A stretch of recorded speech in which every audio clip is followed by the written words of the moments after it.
Alexander 2K, and this is Baldur's Gate 3, and we are talking about ritual spells here.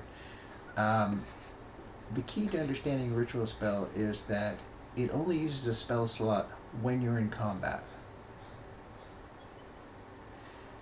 A ritual spell only uses a spell slot when you're in combat. So let me demonstrate. So I'm here on my bard here.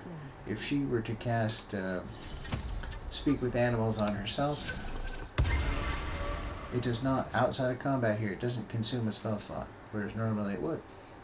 And bonus, it lasts until a long rest, as you can see there. So if she's already cast Longstrider on herself, it goes until a long rest. If she's cast Detect Thoughts, it goes until a long rest. Now, Longstrider you can cast on the other two. You can cast Featherfall, that's a ritual spell. Cast on everybody outside of combat, doesn't consume a spell slot. So it's kind of like a cantrips, you know. So cantrips you can cast over and over again. So here's Firebolt. Doesn't cost a spell slot, doesn't cost anything. You just cast it. Now, when you're in combat, it costs an action. But so you can see that these ritual spells are very handy, and I'll show you a group of them. So here's all the ritual spells, and you would get them in the normal way. So you're a mage and you're leveling up, and it asks you what spells do you want, and it shows you a list of them. Then some of those are likely to be ritual spells. But it doesn't always tell you when you're leveling up. So when you're, say you level up a mage, it'll say, hey, you can have more cantrips. You know, what cantrips do you want? And then you pick the cantrips you want. And it says, okay, and you can also pick a couple of spells. And you can go pick a couple of spells. So it's being very clear what is a cantrip and what is a spell. But it doesn't tell you, really, when it shows you the list of spells, which of those are ritual spells. So that's why it took me a little while to sort of figure this out. When you're looking at your available spells for your level up, some of those are going to be ritual spells.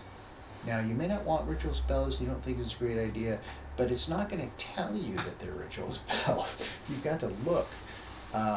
And so that's why this website, or any website will have it. Anybody will list what the ritual spells are. I happen to like the way this particular website is laid out, but look them up. The other way to tell if it's a ritual spell or not is whether or not it has this green star here, and it says ritual. So you look here, and it doesn't say, like here, that this is a ritual spell.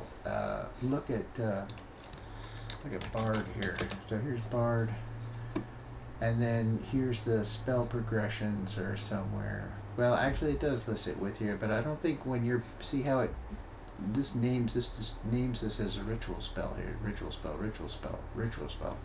But when you're leveling up, the little star is mysteriously absent. And so you don't see it, and so you don't know it's a ritual spell. So that's kind of why I made the video, so that